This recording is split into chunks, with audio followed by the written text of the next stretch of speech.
सदाशिवसमारम्भां शङ्कराचार्यमध्यमाम् अस्मदाचार्यपर्यन्तां वन्दे गुरुपरम्परां। हरिः ओम् श्रीगुरुभ्यो नमः। हरिः ओम् श्रुतिस्मृतिपुराणानाम् आलयं करुणालयं నమామి భగవత్పాదం శంకరం లోకశంకరం. మనం నైష్కర్మ్య సిద్ధి 9వ క్లాస్లో ఉన్నాము. అంత ముందు క్లాస్లో 28వ శ్లోకం వరకు పూర్తి చేసుకున్నాం మొదటి అధ్యాయంలో. ఇప్పుడు మొదటి అధ్యాయంలో 28వ గద్యం చదువుతాను. ఏవం తావత్ ముక్తే క్రియాభిసిద్ధత్వాతితి నిరస్తోయం పక్షః అథాధునా సర్వకర్మ ప్రవృత్తి హేతు నిరూపణేన యథావస్థిత ఆత్మవస్తు విషయ కేవల జ్ఞానమాత్రాదేవా సకల సంసారానర్థ నివృత్తి ఇతీమం పక్షం ద్రఢయితు కామ ఆహ ఇహ చేదం పరీక్ష్యతే కిం యథా ప్రతిషిద్ధేషు చ కర్మసు స్వాభావిక శ్వాసయోత్థ నిమిత్తవసాదేవ ఇదం హితమిదమహితమితి విశేషాన్ పరికల్ప్య మృగతృష్ణికోదక పిపాసురివ లౌకిక ప్రమాణ ప్రసిద్ధాన్యేవ సాధనాన్యుపాదాయ హితప్రాప్తయే అహిత నిరాసాయ చ స్వయమేవ ప్రవృత్తతే చ తథైవాదృష్టార్థేషు కామ్యేషు నిత్యేషు చ కర్మసు కిం వా అన్యదేవ తత్ర ప్రవృత్తి నివృత్తి నిమిత్తమితి. 29వ గద్యంలోకి అడుగు పెట్టే ముందు 23 నుంచి 28 వరకు శ్లోకాల సారాంశాన్ని చూద్దాం. శ్లోకాల విషయాల్లోకి వెళ్లకుండా అంత ముందు శ్లోకాలలో సురేశ్వరాచార్యుల వారు పూర్వపక్షి వాదనను ప్రవేశపెట్టారు. 23 నుంచి 53 వరకు మొదటి పూర్వపక్షి వాదనని ఖండిస్తున్నారు. వారు ఆత్మజ్ఞానం బోధిస్తుంది కానీ వేదాంతం కర్మ వల్లనే మోక్షం వస్తుంది అని వాదిస్తారు. ముక్తేహే క్రియాభిసిద్ధత్వాత్, ఇది వారి వాదన.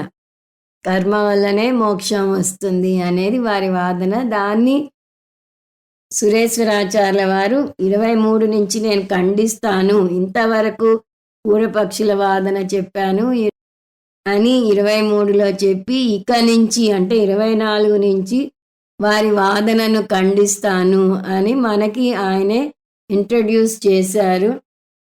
వారి వాదనను తార్కికంగా ఖండించబోతున్నాను అని చెప్పారు. 24 నుంచి చెప్పిన విషయం ఏంటంటే కర్మకు 4 రకాల ఫలాలు ఉంటాయి.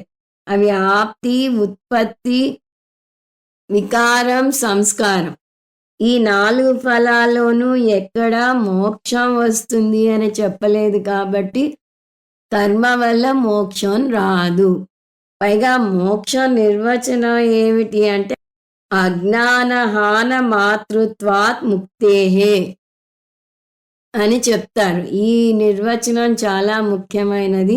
ఎందువల్ల అంటే అజ్ఞానం పారద్రోలటమే మోక్షం. అది కూడా జ్ఞానం వల్లనే మోక్షం.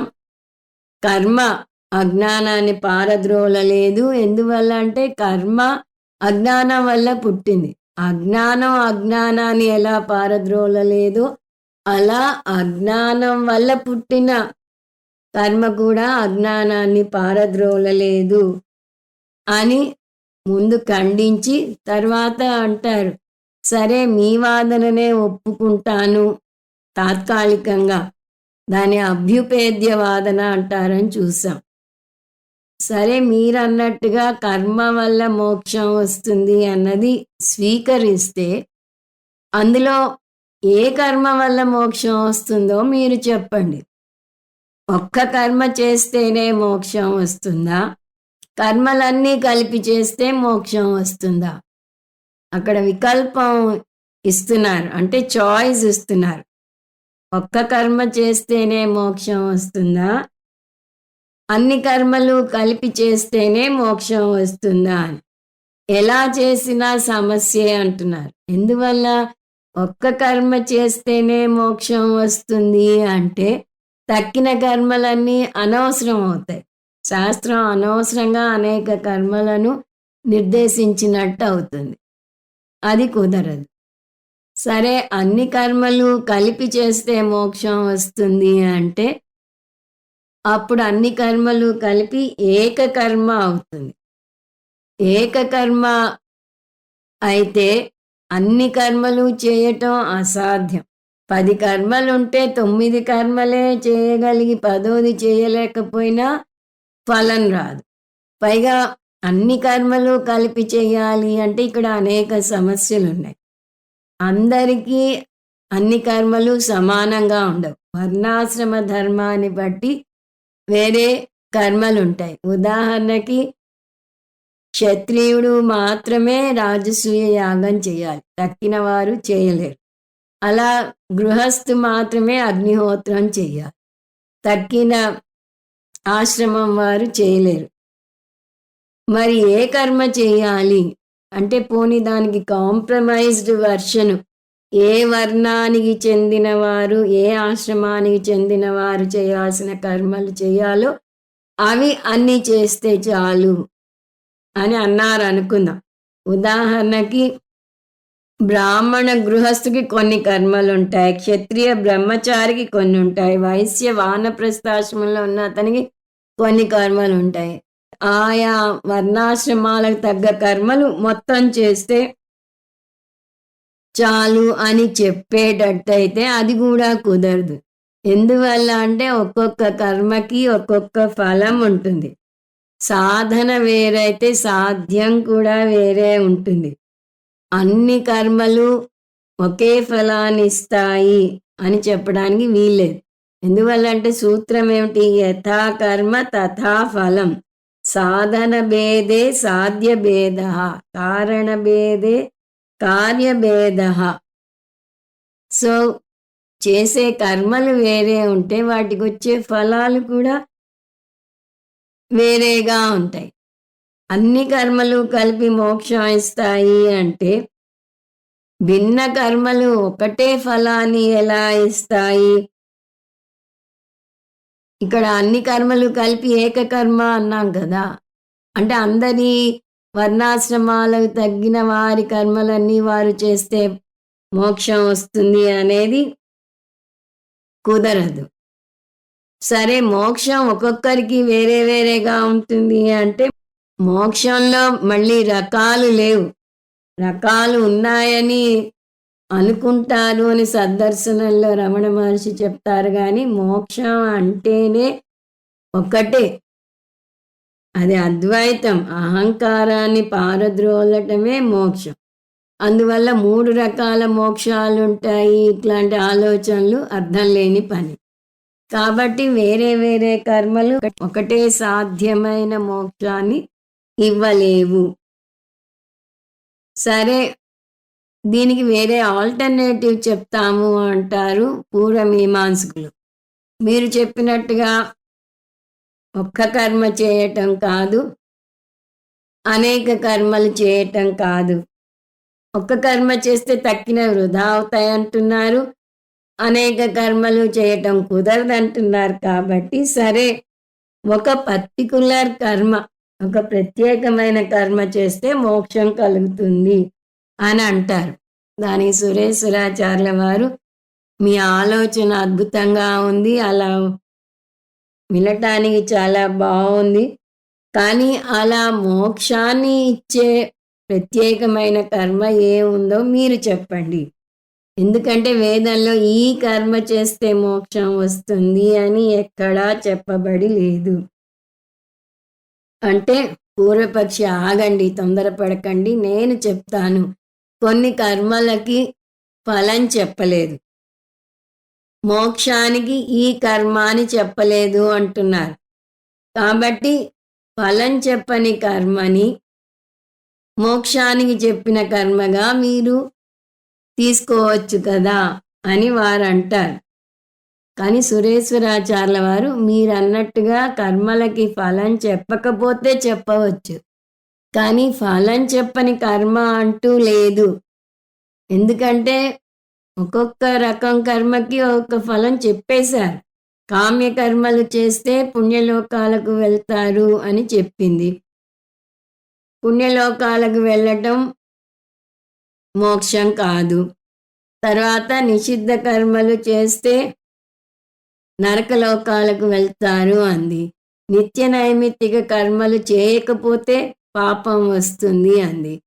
చేస్తే దురితక్షయం అవుతుంది అని సిద్ధాంతులు అంటారు. చేయకపోతే పాపం వస్తుంది అని పూర్వపక్షులు అంటారు.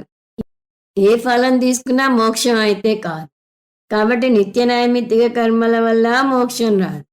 సరే, ప్రాయశ్చిత్త కర్మలు పాప పరిహారం కోసం చేసేవి కాబట్టి అది పుణ్యాన్ని జనరేట్ చేయవు, మోక్షాన్ని అసలేవు. కాబట్టి ఒక కర్మ గురించి చెబుతూనే దాని ఫలం చెప్పేసింది శాస్త్రం. ఇంకా ఫలం చెప్పని కర్మ అంటున్నారు, అది ఎక్కడుంది? ఫలం చెప్పని కర్మని పారిశేష న్యాయం అన్నారు పూర్వపక్షులు.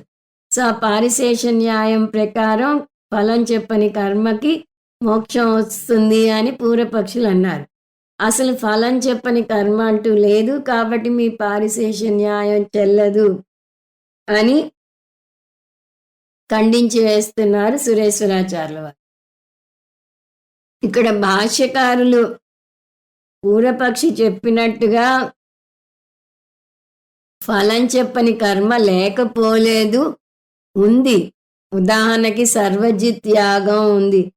ఆ యాగం చేస్తే ఆ యజమాని తనకున్నవన్నీ దానం చేసేయాలి. కఠోపనిషత్తులో వాజశ్రవుడు అలా విశ్వజిత్ యాగం చేసి తన దగ్గర వట్టిపోయిన ఆవులను కూడా దానం చేశాడు అని చూస్తాం మనం.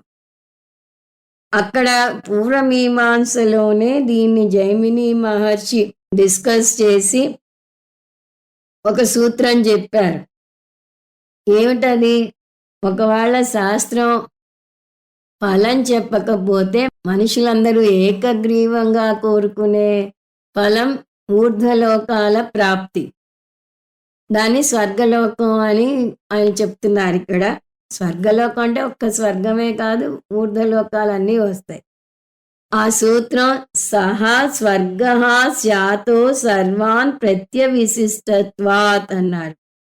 అందరూ స్వర్గం కోరుకుంటారు కాబట్టి ఈ కర్మకు గనక ఫలం చెప్పకపోతే స్వర్గలోక ఫలంగా తీసుకోవాలి అని వాళ్ళ పూర్వమీమాంస శాస్త్రంలోనే జైమిని మహర్షి తేల్చి చెప్పేశారు. అది స్వర్గఫలం అంటే మోక్షం కాదు అన్నారు.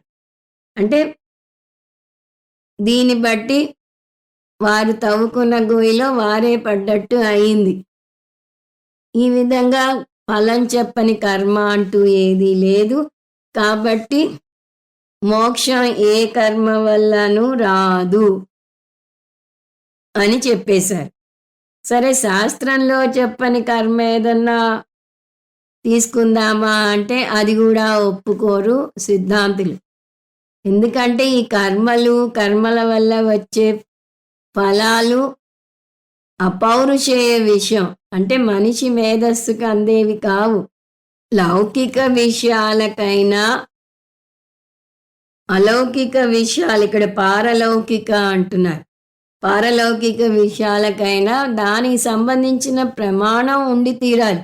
లౌకిక విషయంలో ఒక రైలు గురించి తెలుసుకోవాలంటే రైల్వే గైడ్‌కి వెళ్ళి చూసుకోవటం ఒక పద్ధతి. అలాగే కర్మల గురించి తెలుసుకోవాలంటే అది పారలౌకిక విషయం. అది శాస్త్రంలోనే చూడాలి. అంతేగాని మనిషి తన ఊహాశక్తిగా అందినట్టుగా ఏదో ఒక కర్మని ఊహించేసి దీనివల్ల మోక్షం వచ్చేస్తుంది అని చెప్పేయటానికి వీలు లేదు. శాస్త్రంలో ఎక్కడా ఈ కర్మ చేస్తే మోక్షం వస్తుంది అని స్పష్టంగా చెప్పబడలేదు. శాస్త్రం నోటి నుంచి ఈ మాట రాలేదు.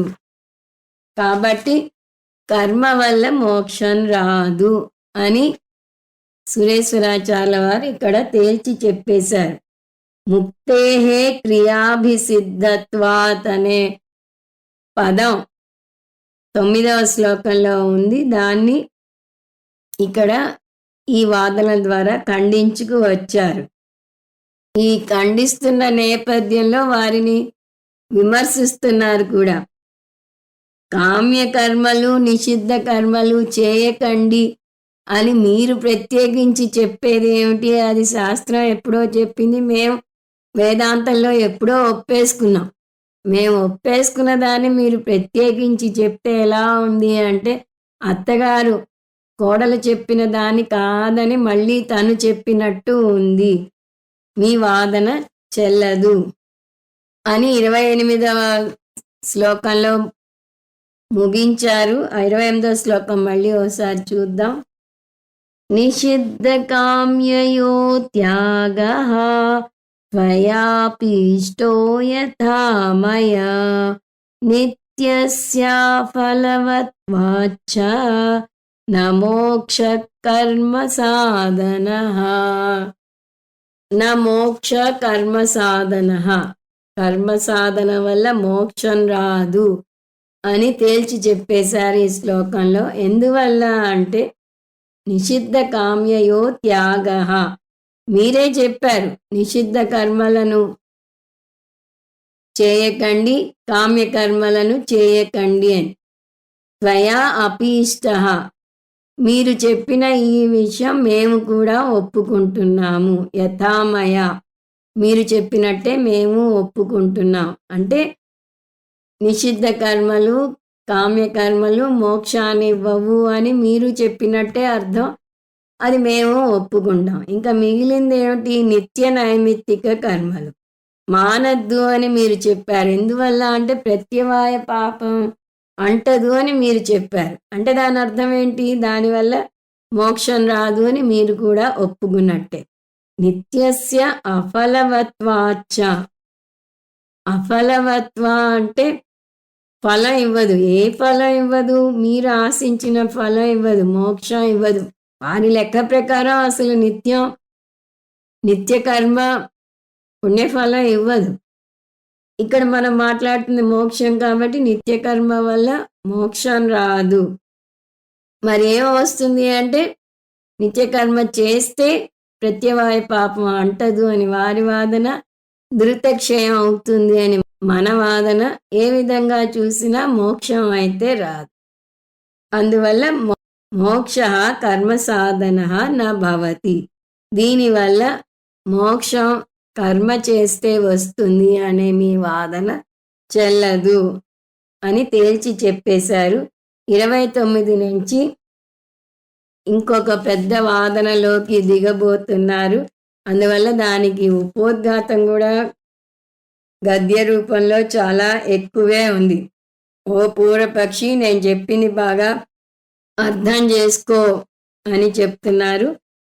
మళ్ళీ ఆ గద్యంలో మొదటి లైన్ చూస్తే, ఏవం తావత్ ముక్తే క్రియాభిసిద్ధత్వాతిథి నిరస్తోయం పక్షః. ఏవం తావత్. ఈ విధంగా మనం ఇంతవరకు చూసాము. ఏం చూసాము? ముక్తేహే క్రియాభిసిద్ధత్వాత్ ఇతి.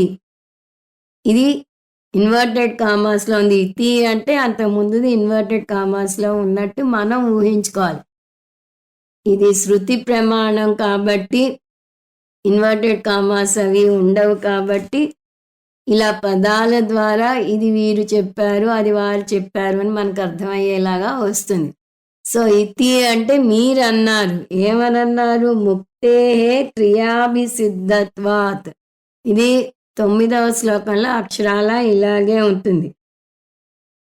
కర్మలు చేస్తే మోక్షం కలుగుతుంది. మోక్షం అనే లక్ష్యం పొందుతారు అని మీరు చెప్పారు. దాన్ని నేను వివరంగా 24 నుంచి 28 వరకు ఖండించుకు వచ్చాను అని సురేశ్వరాచార్యుల వారు చెప్తున్నారు. అయం పక్షః నిరస్తః. నేను దానిని ఖండించాను. ఆ ఖండిస్తాను అన్నప్పుడు మీకు గుర్తుంటే సురేశ్వరాచార్యుల వారు ఖండిస్తాము అంటారు. ఎందుకు ము వాడారు అంటే రాయల్ వి వాడారా అంటే కాదు, గురు పరంపరగా వచ్చిన సిద్ధాంతాన్నే ఆయన ఎస్టాబ్లిష్ చేస్తున్నారు తప్పితే ఆయన కొత్తగా ఏమీ చెప్పబోవటం లేదు అని అక్కడ గమనించాం. అందువల్ల మీరు చెప్పిన కర్మ వల్ల మోక్షం వస్తుంది అనే వాదనని నేను ఖండించాను. ఇక మీదట ఏం చెప్తానో వినండి. అథ అధునా, ఇక నుంచి నేను చెప్పబోయేది వినండి అంటున్నారు. కర్మ వల్ల మోక్షం రాదు అని ఎస్టాబ్లిష్ చేసేసాక మళ్ళీ కొత్తగా వాదించేది ఏముంది అంటే 2 అంశాలు ఆయన చెప్పారు. అవి మనం జాగ్రత్తగా గమనించాలి. ఒకటేమిటన్నారు? 24వ శ్లోకంలో ఒక వాక్యం చెప్పారు. చతుర్విధ కర్మఫలాల వల్ల మోక్షం రాదు అని చెప్పారు. అంటే ఆప్తి, ఉత్పత్తి, వికారం, సంస్కారం వల్ల మోక్షం రాదు, కాబట్టి కర్మఫలం మోక్షం కాదు అని చెప్పారు. ఇలా చెప్పటం వల్ల చాలా దార్శనికుల వాదనను ఖండించినట్టే అవుతుంది. ఎందువల్ల అంటే కొంతమంది ప్రకారం మోక్షం అంటే మరణించాక స్వర్గలోకాదులకు వెళ్ళటం అనుకుంటారు. జీవించి ఉండగా జీవన్ముక్తి, మరణించాక విదేహముక్తి అని మన అద్వైత వేదాంతంలో నేర్చుకుంటాం. కానీ వారి ప్రకారం అది సాధ్యం కాదు. మోక్షం అంటే మరణించాక పుణ్యలోకాలకు వెళ్ళటం. అందువల్ల మన సిద్ధాంతులు వారికి క్వాలిఫికేషన్ మరణం అని చెప్తారు. అందువల్ల ఆప్తి వల్ల మోక్షం రాదు అని ఇక్కడ చెప్పటం వల్ల స్వర్గలోకాలకు వెళ్ళటం మోక్షం కాదు అని ఖండించినట్టు అయింది. మరి స్వర్గలోకాలకు వెళ్ళటం మోక్షం కాకపోతే మీ ఉద్దేశంలో మోక్షం అంటే ఏమిటి అనే ప్రశ్న వస్తుంది. అందువల్ల నెక్స్ట్ లైనే దానికి జవాబుగా అజ్ఞాన నివృత్తి మాత్రం మోక్షం అని చెప్పేశారు. అజ్ఞాన నివృత్తే మోక్షం పొందటం. అజ్ఞానం వల్ల మనం సంసారంలో ఉన్నామని ఆయన ఈ నైష్కర్మ్య సిద్ధి మొదట్లోనే ఎస్టాబ్లిష్ చేశారు.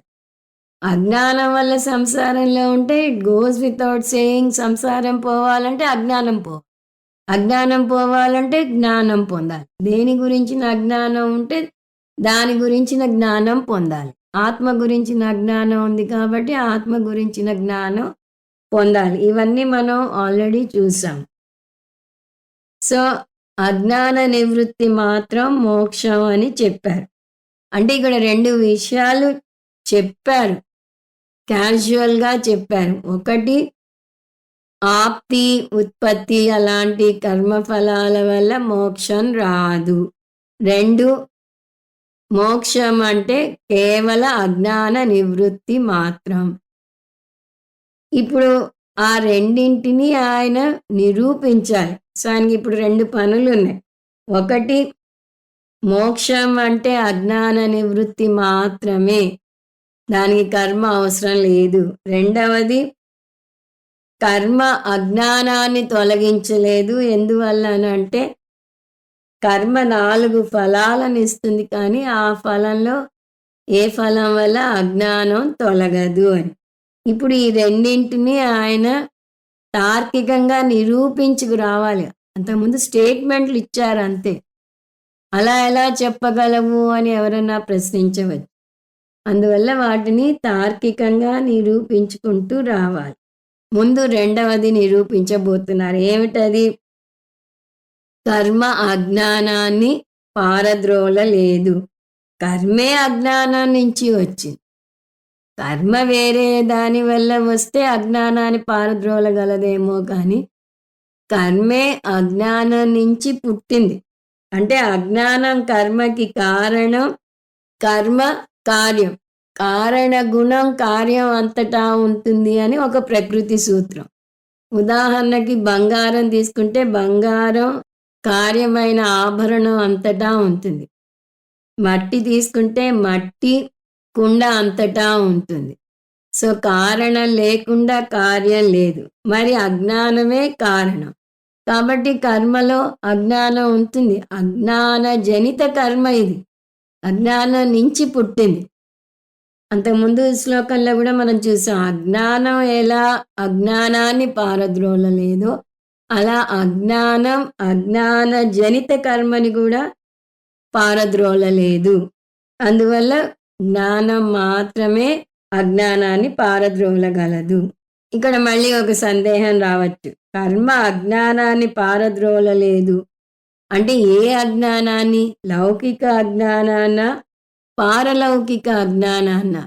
పారలౌకిక అంటే ఆధ్యాత్మిక అజ్ఞానం అని చూసాం. సో పూర్వపక్షి పారలౌకిక కర్మ శ్రేష్టమైనది అని నిరూపించడానికి ప్రయత్నిస్తున్నారు. కానీ వేదాంతం ప్రకారం పారలౌకిక కర్మ వైదిక కర్మే అయినా కూడా దానికి వచ్చే ఫలం స్వర్గాదిలోక ఫలమే అయినా కూడా అది ఎందువల్ల వచ్చింది? అజ్ఞానం వల్ల వచ్చింది. కాబట్టి ఎంత స్వర్గాది లోకాలకు వెళ్ళే ఫలం వచ్చినా కూడా ఆ కర్మ అజ్ఞానజనిత కర్మ కాబట్టి దానివల్ల మోక్షం రాదు. ఆధ్యాత్మిక జ్ఞానం కలగాలి అంటే కర్మ వల్ల కలగదు, ఆత్మజ్ఞానం పొందితేనే కలుగుతుంది. వైదిక కర్మ అజ్ఞానాన్ని పెంచి పోషిస్తోంది, నిరూపిస్తోంది, సమర్థిస్తోంది, కానీ పారద్రోలటం లేదు. అందువల్ల కర్మ మోక్షాన్ని ఇవ్వదు. కాబట్టి జ్ఞానం కోసం ప్రయత్నించండి అని చెప్తున్నారు.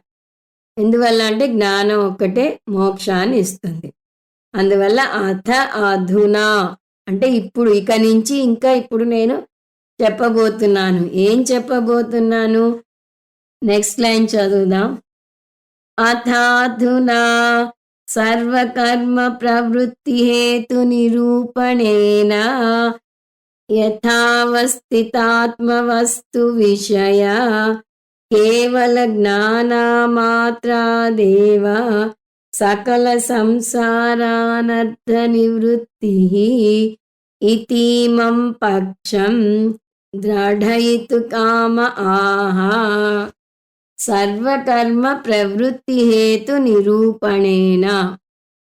ఈ సర్వకర్మలు మనం చేసే అన్ని వైదిక కర్మలు, ఇక్కడ వాదన లౌకిక కర్మలకు సంబంధించి కాదు, వైదిక కర్మల గురించి. కాబట్టి ఈ అన్ని వైదిక కర్మలు ఎందుకు చేస్తున్నాం? ప్రవృత్తి అంటే చేయటం, హేతు అంటే కారణం, నిరూపణేన నిరూపించడానికి. ఇవన్నీ కలిపి చూస్తే మనం వైదిక కర్మల్లో ఏ కర్మ తీసుకున్నా అంటే నిత్య నైమిత్తిక కర్మలవని, కామ్య కర్మలవని, నిషిద్ధ కర్మలవని, ప్రాయశ్చిత్త కర్మలవని, ఏ కర్మ చేసినా కూడా ఆ కర్మలు చేయడానికి వెనక ఉన్న కారణం ఏమిటో దాన్ని నేను నిరూపించబోతున్నాను అని సురేశ్వరాచార్యుల వారు ఇక్కడ ఉపోద్ఘాతం చెప్తున్నారు. ఆ కారణం ఏమిటో ఆయన ఇక్కడ చెప్పరు, తర్వాత చెప్తారు. కానీ మనం అంతవరకు ఆగలేం. అందువల్ల ముందే చూసేద్దాం. ఏ కర్మ మనం చేసినా కూడా అది మనకి ఉన్న ఆత్మ అజ్ఞానాన్ని మరింత పెద్దది చేసి కన్ఫర్మ్ చేసి చూపిస్తుంది. అందువల్ల కర్మలు ఎందుకు చేస్తున్నామంటే అజ్ఞానం వల్ల. కాబట్టి ఇక్కడ నిరూపణేనా ముందు మనం అజ్ఞాన బ్రాకెట్లో కలుపుకుంటే మొత్తం ఏమనొస్తుంది? సర్వకర్మ ప్రవృత్తి హేతు అజ్ఞాన నిరూపణేన. మనం చేసే కర్మలన్నీ అజ్ఞానం వల్లనే చేస్తున్నాం తప్ప వేరే ఏ కారణము లేదు అని నేను నిరూపించదలుచుకున్నాను. కర్మలు అజ్ఞానం వల్ల చేస్తున్నాము అంటే కర్మ వల్ల మోక్షం రాదు అని అర్థమైంది. అప్పుడు నెక్స్ట్ స్టెప్ ఎస్టాబ్లిష్ చేయటం ఈజీ అవుతుంది. ఏమిటది? జ్ఞానం వల్లనే మోక్షం వస్తుంది అనేది. కేవల జ్ఞానమాత్రాదేవ. సో జ్ఞానం వల్ల మాత్రమే మోక్షం వస్తుంది. కేవల జ్ఞానమాత్రాదేవలో కేవల అన్న మాత్రా ఏవ అన్న అర్థం ఒకటే. అలాంటప్పుడు 2 పదాలు ఎందుకు వేశారు సురేశ్వరాచార్యుల వారు అని ప్రశ్న వస్తుంది. శాస్త్రంలో ఇది చాలా ముఖ్యమైన అంశం. ఎక్కడా ఒక మంచి రచయిత ఒక పదాన్ని మళ్ళీ చెప్పకూడదు. మళ్ళీ చెప్తే పునరుక్తి దోషం అంటారు. దానికి పునరుక్తి దోషం వస్తుంది. అందువల్ల అది ఎందుకు వాడారు అంటే భాష్యకారులు అలాంటి వాటికి జవాబు చెప్తారు. మనం భగవద్గీతలో కూడా చూస్తూ ఉంటాం.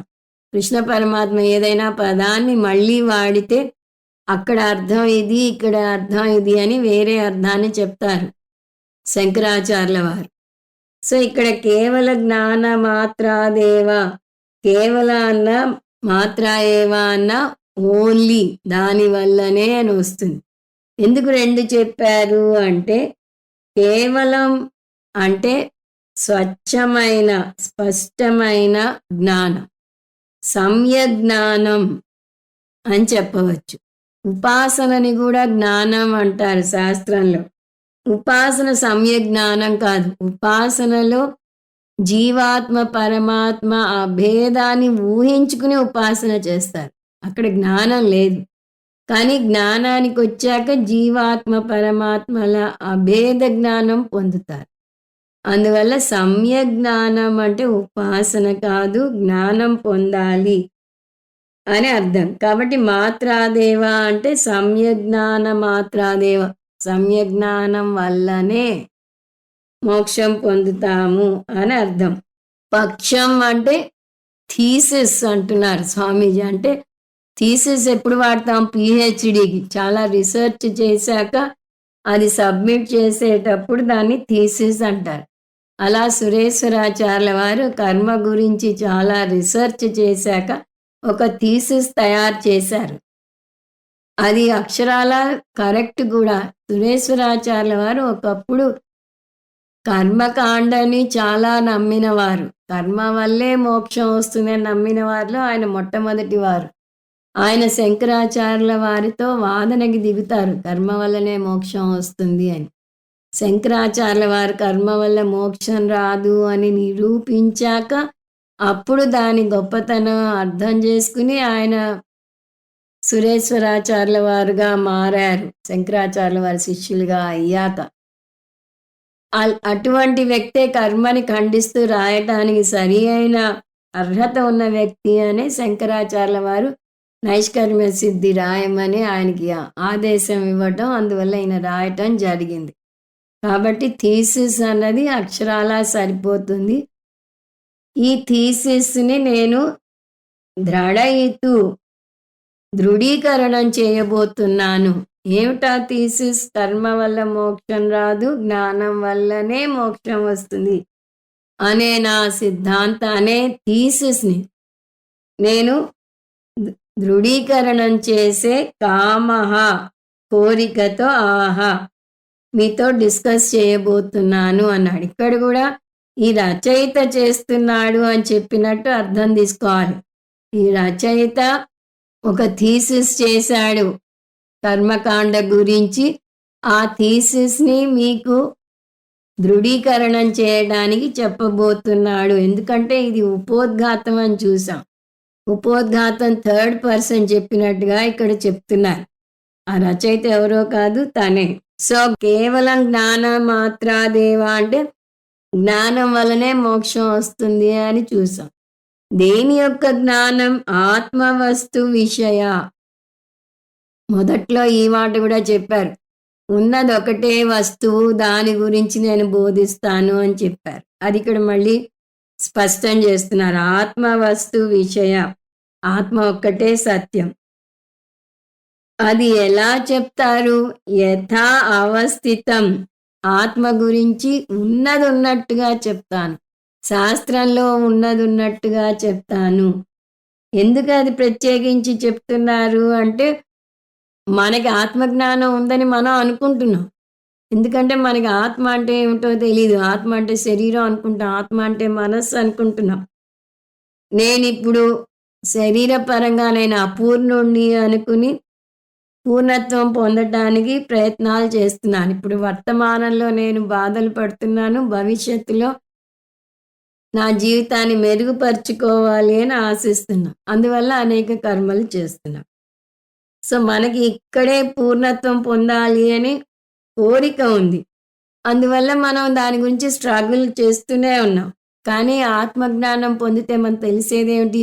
ఇక్కడే ఇప్పుడే నువ్వు పూర్ణ పురుషుడివి. నువ్వు ఇప్పుడు బోరున ఏడుస్తున్నా కూడా నువ్వు పూర్ణుడివి. అందువల్ల పూర్ణత్వం పొందటం కోసం నువ్వు పడే తపన ఆపు అంటుంది శాస్త్రం. ఇప్పుడు మనం భవిష్యత్తులో ఏదో పొందాలి అనే తపనతో అవస్థలు పడుతున్నాం. కాబట్టి ఆత్మజ్ఞానం అంటే అవస్థలు పడేది కాదు. ఆత్మజ్ఞానం అంటే పడుతున్న అవస్థలకి ముగింపు పలికేది అని అర్థం చేసుకోవాలి. ఎందువల్ల మనం ఇప్పుడు మంచి కర్తగా పనులు చేస్తే మంచి భోక్తగా ఫలితాన్ని అనుభవిస్తాము అనే భావనలో ఉన్నాం. మన అసలు కర్త కాదు, భోక్త కాదు. మన ఆత్మకి అపూర్ణత్వం లేదు. ఆత్మ పూర్ణత్వం అనే విషయం మనం దృఢంగా నమ్మాలి. ఎందుకింత వివరంగా ఈ విషయం చెప్తున్నారు సురేశ్వరాచార్యుల వారు అంటే, చాలామంది వేదాంతం చాలా సంవత్సరాలు చదివి కూడా ఆత్మజ్ఞానం పొంది ఆత్మ అంటే పూర్ణం అని అర్థం చేసుకుని కూడా వారి యుద్ధాన్ని కొనసాగిస్తూనే ఉన్నారు. ఇంకా భవిష్యత్తులో పూర్ణత్వం పొందాలి అనే అపోహ పోవటం లేదు. పైకి లిప్ సర్వీస్ అంటారు దీన్ని. అహం సచ్చిదానంద ఆత్మ, అహం పూర్ణ, అహం అసంగ అని ఇవన్నీ పదాలు వలవేస్తారు చిలకలాగా. కానీ ఇంకా ఏదో కావాలి, నేను భవిష్యత్తులో మంచి భోక్తగా జీవితాన్ని అనుభవించాలి అనే తపన కనబడుతుంది. అంటే సరి అయిన జ్ఞానం పొందనట్టు అర్థం. సరి అయిన జ్ఞానం పొందితే ఈ స్ట్రగుల్ అంతా ఆగిపోవాలి. దయానంద స్వామీజీ అంటారు, ప్రతివారికి వారు ఉన్నదానికి భిన్నంగా ఉండాలి అనే కోరిక ఉంటుంది. అదే జ్ఞానం పొందితే నేను భిన్నంగా ఉండనవసరం లేదు, నేను భిన్నంగా ఉన్నాను, నేను పూర్ణ పురుషుణ్ణి అనే జ్ఞానం పొందుతారు. ఆ జ్ఞానమే మోక్షాన్ని ఇస్తుంది.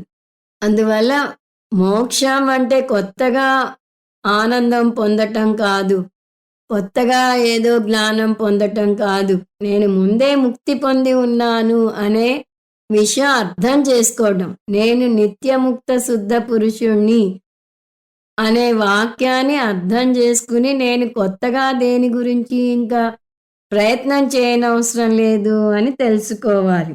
జ్ఞానం వల్లనే మోక్షం ఎందుకు అని అంటున్నావు అంటే ఇంకొక కారణం కూడా చెప్పవచ్చు. జ్ఞానం ఏమని చెప్తుంది? నువ్వు పూర్ణ పురుషుడివి అని చెప్తుంది. అది అర్థం కాకపోతే మనం ఏం చేస్తాం? నేను అపూర్ణుణ్ణి అని అనుకుని పూర్ణత్వం పొందడానికి ప్రయత్నం చేస్తూనే ఉంటాం. బ్రహ్మచారిగా ఉంటే నేను అపూర్ణుడిగా ఉన్నాను, గృహస్థు అయితే పూర్ణత్వం పొందుతాను అనుకుని పెళ్లి చేసుకుంటాం. కానీ గృహస్థు అయినా పూర్ణత్వం రాదు. పిల్లలు పుడితే పూర్ణత్వం వస్తుంది అనుకుని పిల్లల్ని కంటాం. మంచి ఇల్లు కొనుక్కుంటే పూర్ణత్వం వస్తుంది అనుకుని పూర్ణత్వం కోసం ఇల్లు కొంటాం. పిల్లలు పుట్టాక కూడా పూర్ణత్వం అనిపించదు. వాళ్ళ పెళ్ళిళ్ళు చేయాలి. వాళ్ళ పెళ్ళిళ్ళు చేశాకన్నా బాధ్యత తీరుతుందా అంటే వాళ్ళకి పిల్లలు పుట్టాలి. అలా మనకి అపూర్ణం నుంచి అపూర్ణంకే ప్రయాణం చేస్తూ ఉన్నాం. ఎంత చేసినా ఇంకా పూర్ణత్వం పొందలేదు, నాకు అన్నీ తీరాయి, నేను ఆనందంగా ఉన్నాను అనే మాటే రాదు. అందువల్ల అపూర్ణత్వం నుంచి అపూర్ణత్వంకి కాదు మన ప్రయాణం. మన ప్రయాణం అజ్ఞాని నేను నుంచి జ్ఞాని నేనుకు సాగాలి అని జ్ఞానం నేర్పిస్తుంది. కానీ మనం ఎప్పుడూ మన సమస్యని డయాగ్నోస్ చెయ్యము. ఏదైనా ఒక అనారోగ్యం వస్తే ముందు దాన్ని డయాగ్నోసిస్ చేయాలి. ఏమిటి దానికి కారణం అని చూడాలి. అప్పుడు జవాబు దొరుకుతుంది. కానీ మనం ఎంతసేపు పొరపాటుగా అర్థం చేసుకుని దానిలోనే ఇంకా ఇంకా ప్రయత్నాలు చేస్తూ ఉంటాం. ఇక్కడ సురేశ్వరాచార్యుల వారు నేను మార్చబోతున్నాను, కర్మ వల్ల మోక్షం వస్తుంది అనే పొరపాటుని సరిదిద్ది జ్ఞానమాత్రాదేవ మోక్షం అని నేను నిరూపించబోతున్నాను అని చెప్తున్నారు. అందువల్లనే సకల సంసార అనర్థ నివృత్తి. సకల సంసారంలో మీరు ఏ సమస్య తీసుకున్నా కూడా దాని అనర్థాన్ని, దాని సమస్యని నివృత్తి పారద్రోలుతాను నేను అంటున్నారు. అది ఎప్పుడు పారద్రోలగలరు? అజ్ఞాని నేను నుంచి జ్ఞాని నేనుకి మారితేనే పారద్రోలుతారు.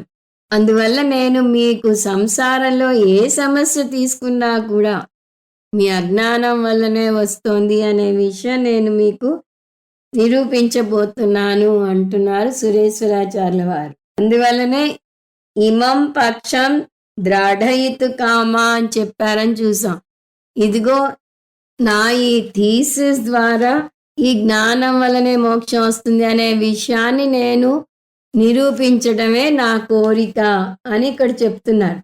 ఎందుకు ఇన్నిసార్లు చెప్పాలి అంటే సరిగా ఆత్మజ్ఞానం పొందకపోతే ఇంకా ఏదో కావాలి అనే కోరిక ఉంటూనే ఉంటుంది. ఒక వ్యక్తి రాజుగారి దగ్గరికి వెళ్ళి నేను భాగవతం మొత్తం చదివాను, నాకు దక్షిణ ఇవ్వండి అని కోరాట. నువ్వు సరిగా భాగవతం చదవలేదు, నువ్వు మళ్ళీ ఇంకోసారి చదివి వచ్చి దక్షిణ అడుగు అంటాడు రాజు. అతను మళ్ళీ చదివి మళ్ళీ వచ్చాడు. అలా కాదు, నువ్వు సరిగా చదవలేదు, మళ్ళీ చదువు అంటే ఇంకొకసారి వెళ్ళి చదివాక ఇంకా రాజుగారి దగ్గరికి రాలేదు. అప్పుడు రాజే అతని దగ్గరికి వెళ్ళి ఇప్పుడు నీకు అర్థమైంది, నువ్వు సరిగా చదివితే ఇంకేమీ జీవితంలో ఆశించవు, అందువల్ల నువ్వు మళ్ళీ తిరిగి రాలేదు. అది సరిగా చదవకపోతే, సరిగా అర్థం చేసుకోకపోతే ఇంకా ఏదో పొందాలి అనుకుంటారు. చాలా మంది జ్ఞానం పొంది కూడా ఇంకో జన్మ ఉంటుంది, ఈ జన్మలో మోక్షం వస్తుందో రాదో, ఇంకో జన్మ ఉంటుందేమో అనుకుంటూ ఉంటారు. స్వామీజీని గురు పౌర్ణమికి స్వామీజీ నాకు మోక్షం రావాలని దీవించండి, ఈ జన్మలో రాకపోయినా కనీసం వచ్చే జన్మలో అన్నా మోక్షం రావాలని దీవించండి అని కోరుతారు. అంతేకాదు వచ్చే జన్మలో కూడా మీరే గురువుగా రావాలి అంటారు. ఇక్కడ రెండు హాస్యాస్పదమైన సన్నివేశం. ఒకటి, నువ్వు నిత్యముక్త శుద్ధ పురుషుడివి అనేది చిలకలా పలుకుతూ ఉంటారు. నేను పూర్ణుణ్ణి, నేను సచ్చిత్ ఆనంద బ్రహ్మని, నేను జీవన్ముక్తిని పొందుతాను, మరణించాక విదేహ ముక్తిని పొందుతాను, ఇవన్నీ నేర్చుకుంటారు, చిలకలా పలుకుతారు. కానీ నాకు మోక్షం వస్తుందో రాదో అనుకోవటం ఒక హాస్యాస్పదమైన వాక్యం. రెండోది, స్వామీజీ వచ్చే జన్మలో కూడా మళ్ళీ వారి గురువుగా రావాలి అని. స్వామీజీకి వచ్చే జన్మ ఉండదు, వీరికి ఉండదు, వారికి ఆ రెండు అర్థం కావటం లేదు. అందువల్ల ఆత్మజ్ఞానం బాగా నేర్చుకుంటే గాని ఇవన్నీ వంట పట్టవు. ముందు ఈ అపోహలు తొలగించుకోవాలి. ఈ సందర్భంలో స్వామీజీ ఒక శిష్యుడు తనను ఒక ప్రశ్న అడిగాడని, అది చాలా మంచి ప్రశ్న అని, అంటే అందరూ తెలుసుకోవాల్సిన జవాబు ఇది అని చెప్పి దాన్ని ఇక్కడ డిస్కస్ చేస్తారు. సురేశ్వరాచార్యుల వారి దానిలో లేకపోయినా సందర్భాన్ని బట్టి స్వామీజీ చెప్తారు. దీన్ని అసైడ్ పాయింట్ అంటుంటారు. ఆ స్టూడెంట్ అడిగిన ప్రశ్న చాలా ముఖ్యమైనది, సరి అయిన ప్రశ్న. మనం ఏమంటున్నాం? జ్ఞానం అంటే అజ్ఞాని నేను జ్ఞాని నేనుగా మారటం అంటున్నాం. అలాంటప్పుడు ఈ జ్ఞానం పొందటం కూడా ఒక కర్మలోకి రాదా? ఇంతవరకు ఏమన్నా కర్మ వల్ల మోక్షం రాదు, జ్ఞానం వల్లనే మోక్షం వస్తుంది అంటున్నాం కదా. అతను ఏమడిగాడు? జ్ఞానం వల్లనే మోక్షం వస్తుంది అంటున్నారు, బాగానే ఉంది, కానీ జ్ఞానం కూడా ఒక కర్మ కాదా? ఎందువల్ల అంటే జ్ఞానం పొందటానికి శ్రమ పడుతున్నాం. ఒక చోటికి వెళ్తున్నాం. ఒక చోట కూర్చుని స్వామీజీ బోధ వింటున్నాం. స్వామీజీ చెప్పిన పాయింట్లు నోట్స్‌గా రాసుకుంటున్నాం. ఇదంతా కూడా కర్మే గదా! తర్వాత జ్ఞాన ఫలంగా వచ్చేదేంటి? మోక్షం. ఆ మోక్షం సాధ్యం. ఒక సాధన చేస్తే ఒక సాధ్యం వస్తుంది. సో, జ్ఞానం పొందాలి అనే సాధన చేస్తే మోక్షం అనే సాధ్యం పొందుతున్నాం. అందువల్ల జ్ఞాన ఫలం గూడా కర్మ కిందకే వస్తుంది. జ్ఞాన సాధన గూడా కర్మ కిందకే వస్తుంది. కాబట్టి జ్ఞానం కూడా ఒక కర్మ కాదా? అని ప్రశ్న అడిగారు. దానికి స్వామీజీ అద్భుతంగా జవాబిచ్చారు. అది గూడా చూద్దాం మనం. దానికి జవాబు జ్ఞానం కర్మ కాదు. ఆ నేర్చుకునే పద్ధతిలో తేడా ఉంది. కర్మని కర్తృతంత్రం అని, జ్ఞానాన్ని వస్తుతంత్రం అని అంటారు. అదేమిటో వివరంగా చూద్దాం. ఒక కర్మని తీసుకుంటే అది చేసే కర్త చెయ్యాలా వద్దా అని అతను నిర్ణయించుకుంటాడు. అందువల్లనే కర్తృతంత్రం అంటారు. తంత్రం అంటే నిశ్చయించబడుతుంది. కర్తృతంత్రం అంటే కర్త వల్ల నిశ్చయించబడుతుంది. కర్మ నిర్వచనం ఏమిటి? కర్తుం అకర్తృం అన్యథా కర్తృం. చేస్తాను, చేయను, ఇంకొకలాగా చేస్తాను. ఈ నైష్కర్మ్య సిద్ధి వింటాను, వినను, దీని బదులు ఇంకేదైనా వింటాను. అలా చేసే వ్యక్తికి చాయిస్ ఉంటుంది. కానీ జ్ఞానం దగ్గరికి వచ్చేసరికి అది వస్తుతంత్రం. అంటే మీరు వినటం మొదలెట్టాక, వినటానికి మీ చెవులని ఈ ఆడియోకి అప్పజెప్పాక, నేను ఏం చెప్తే అది వినాల్సి ఉంటుంది. మీరు ఏం వినాలనుకుంటే అది మీరు వినలేరు. నేను తెలుగులో చెప్తే తెలుగు వినాలి, మధ్యలో ఇంగ్లీష్ వాక్యాలు చెప్తే ఇంగ్లీష్ వినాలి, సంస్కృత పదాలు చెప్తే సంస్కృత పదాలు చెప్పాలి. అక్కడ మీ చాయిస్ లేదు. అందువల్ల జ్ఞానం వస్తుతంత్రం అయింది. దీన్ని ఇంకొక ఉదాహరణతో చూద్దాం. ఒక వార్తాపత్రిక తీసుకున్నారు మీరు. వార్తాపత్రిక మీ చేతిలోకి తీసుకోవటం కర్మ. ఏ పేజీ చదవాలి అనుకోవటం కూడా కర్మే. మీ ఇష్టం. ఏ టాపిక్ చదువుతారు? బిజినెస్ పేజీ చదువుతారా? స్పోర్ట్స్ పేజీ చూస్తారా? ఏది చూస్తారు అనేది మీ ఇష్టం మీద ఆధారపడింది. న్యూస్ పేపర్లో అన్ని పేజెస్ ఉంటే ఏ పేజీకి వస్తారు అనేది మీ ఇష్టం. సరే, మీరు స్పోర్ట్స్ పేజీకి వచ్చారు అనుకుందాం. స్పోర్ట్స్ పేజీకి పేపర్ని తిప్పడం వరకు కర్మ కిందికి వస్తుంది. మీ చేతులు వాడారు అంటే కర్మేంద్రియం వాడారు.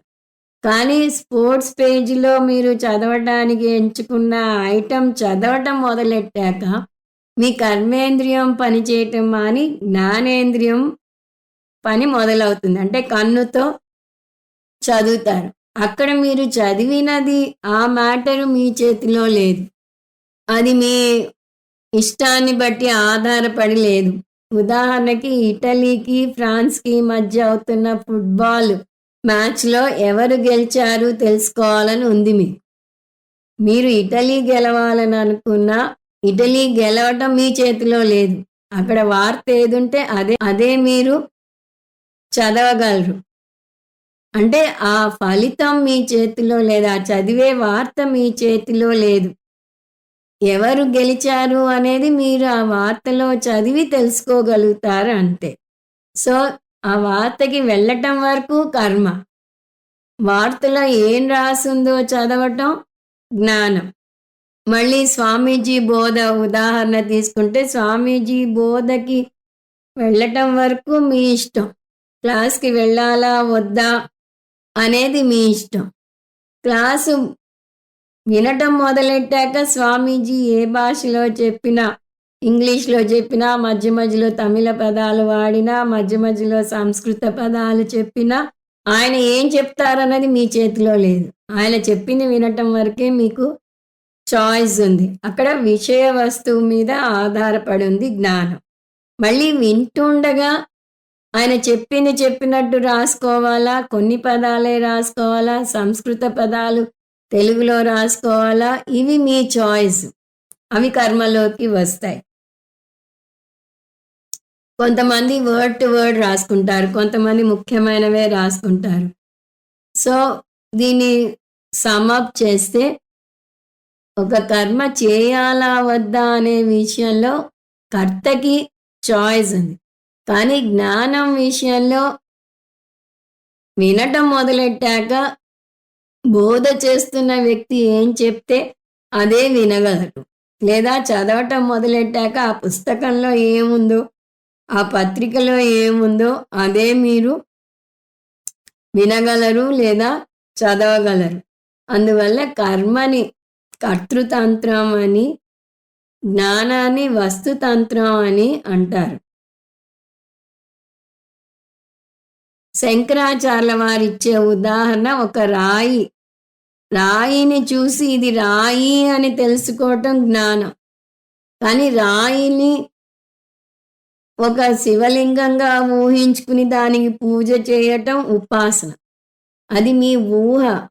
అది కర్త చేతిలో ఉంది. శివలింగంగా ఊహించుకోవచ్చు, శాలిగ్రామంగా భావించి విష్ణుమూర్తిగా ఊహించుకోవచ్చు. దాని మీద మీరు ఉపాసన చేయవచ్చు. సో ఉపాసన కర్త యొక్క చేతిలో ఉంది. కానీ జ్ఞానం ఈ రాయిని రాయి అని చెప్పటం జ్ఞానం. మీరు ఏదనుకున్నా కూడా నిజానికి అది రాయే. అది తెలుసుకోవటం జ్ఞానం. వస్తువులో ఏమీ మార్పు రాదు. ఇంకొక భేదం, ఆప్త్యాది ఫలం రాదు జ్ఞానానికి. ఇంత ముందే చూసాం కర్మ చేస్తే 4 ఫలాలు వస్తాయి అని. అవి ఆప్తి, ఉత్పత్తి, వికారం, సంస్కారం అన్నాం. ఈ ఫలాలు జ్ఞానానికి రాదు. అది ఎలాగో చూద్దాం. కర్మలో ఆప్తి అంటే పండిన పంటను ఒక చోటు నుంచి ఇంకొక చోటికి చేర్చటం అని చూసాం. కానీ మీరు గంగోత్రి గురించి ఒక పుస్తకంలో చదివి దానికి సంబంధించిన జ్ఞానం పొందుతారు. కానీ దానివల్ల గంగోత్రికి వెళ్ళగలరా? వెళ్ళలేరు. ఉత్పత్తి అంటే కొత్తగా పుట్టించటం, విత్తనాలు వేసి పంటను పండించటం. జ్ఞానపరంగా చూస్తే ఉత్పత్తి, మామిడి చెట్టుని ఎలా పెంచాలనే విషయం మీద మీరు పూర్తి జ్ఞానం పొందారు. కానీ దానివల్ల మామిడి చెట్టుని ఉత్పత్తి చేయగలరా? చేయలేరు. తర్వాత వికారం, కర్మపరంగా చూస్తే మార్పు చెందటం, బియ్యాన్ని అన్నంగా వండటం. వికారం జ్ఞానపరంగా చూస్తే అద్దం ముందు నిల్చుంటే విపరీతంగా లావెక్కారనే జ్ఞానం మీకు కలుగుతుంది. అంత మాత్రాన లావు కరిగిపోయి నాజుగ్గా మారలేరు కదా. సంస్కారం, కర్మపరంగా చూస్తే శుద్ధి చేయటం, వడ్లను దంచి పొట్టు తీయటం.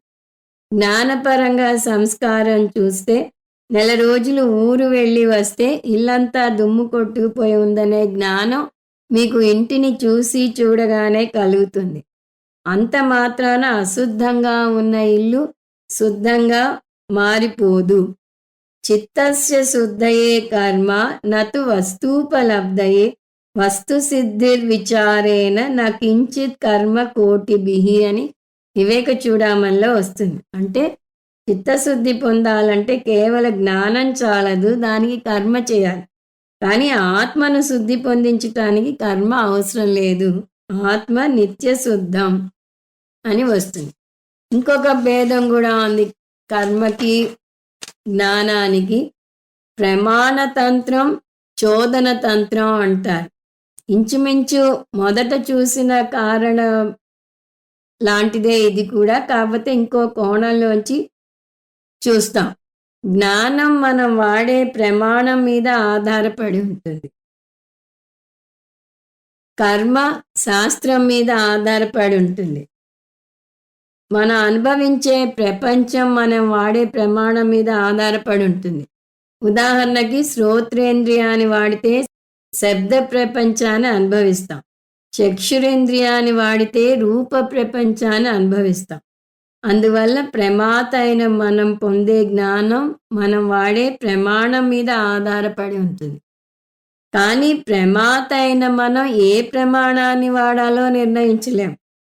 అందువల్లనే చక్కగా ధ్యానం చేద్దామని ఇలా కూర్చుంటామో లేదో పొరుగింటి రేడియోలోంచి సినిమా పాటలు దూసుకువచ్చి మన చెవులను హోరెత్తిస్తాయి. మనకిష్టం ఉన్నా లేకపోయినా అవి మన చెవుల్లోకి దూరుతాయి. అందువల్ల జ్ఞానం ప్రమాణ తంత్రం. అదే కర్మ విషయానికి వచ్చేసరికి కర్మ చోదన తంత్రం. చోదనం అంటే శాస్త్రం. చోదన తంత్రం అంటే శాస్త్రం మీద ఆధారపడి ఉంది. మనం ఎటువంటి కర్మను చేయాలి లేదా ఎటువంటి ఉపాసనను చేయాలి అనేది శాస్త్రం నిర్దేశిస్తుంది. దానికి సంబంధించిన విధి వాక్యాలు చెప్తుంది. ఇంతకు ముందే చూసాం, రాయిని రాయిగా చూడటం జ్ఞానం, రాయిని విష్ణువుగా చూడటం ఉపాసన లేదా మానసిక కర్మ అని చూసాం. రాయిని రాయిగా చూడటంలో మనకి చాయిస్ లేదు. ఎందుకు? అది సత్యం కాబట్టి.